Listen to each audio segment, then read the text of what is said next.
These are my new unique neon wall lights, which are budget friendly and have tons of RGB effects you have never seen before. In this video I will show you how to easily build them, and I will also give you tips so you don't make the same mistakes. So this is my first version of my own wall light, which I built 2 years ago. As you can see, it isn't very well diffused, so let's take it off.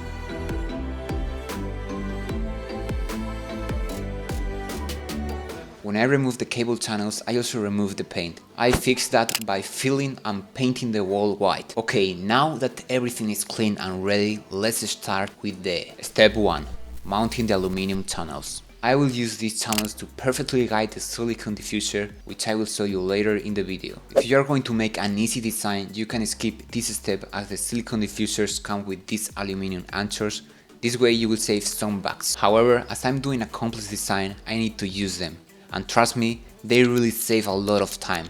Also, they aren't very expensive. I will link them in the description of this video. That being said, I will use a pencil to draw the design on the wall. Once done, here's how it looks.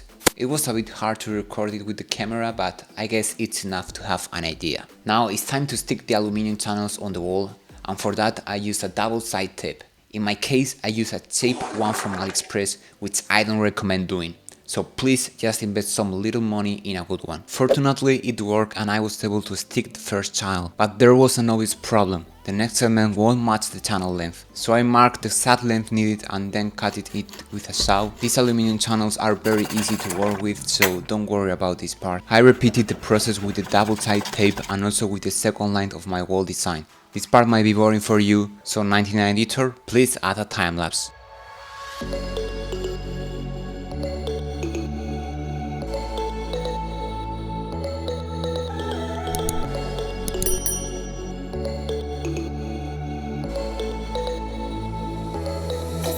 Now let's move forward to the step 2, cutting the silicone diffusers. So I bought these diffusers from AliExpress and they basically transform a LED strip into a neon rope light. They fit perfectly in the aluminum channel, but they don't match the length of my design. So let's mark each segment of the aluminum channel with a number and cut a silicone diffuser for each one. This way I know exactly which diffuser go with each channel. This will save us a ton of time. Oops, wait, this is a mistake you shouldn't make. So for cutting, don't use scissors like I did. Instead, use a sharp cutter so you will make a perfect cut which won't leave any space between two diffusers. Step 3. Making the neon rope light. I'm going to first make the glow rod so I can pass the LED strip through the silicone diffuser.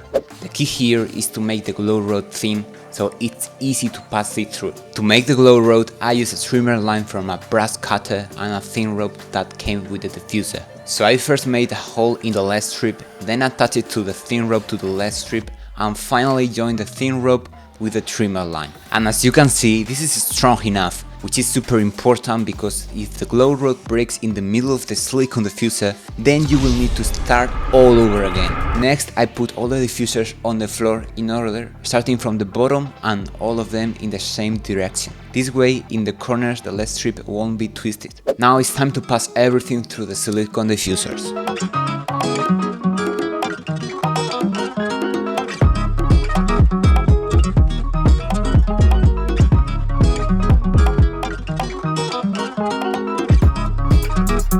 And we are done. Let me test if this works.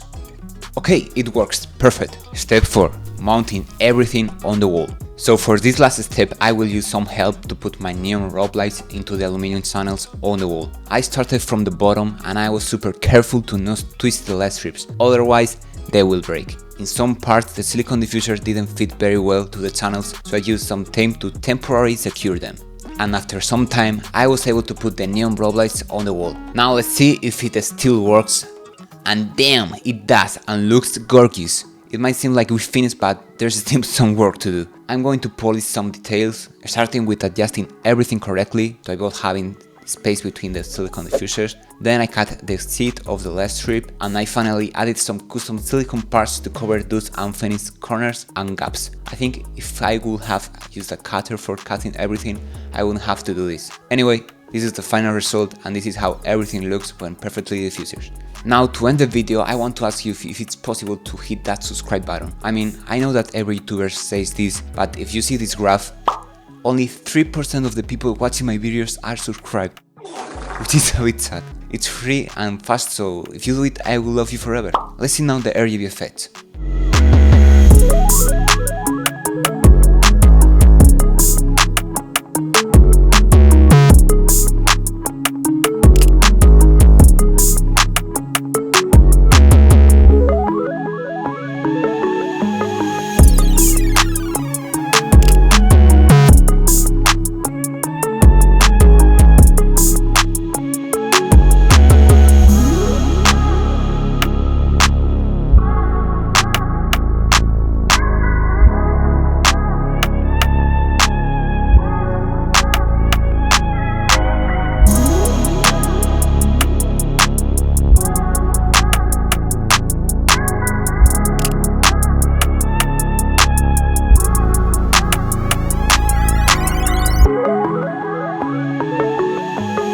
Okay, so I think this is enough for this video.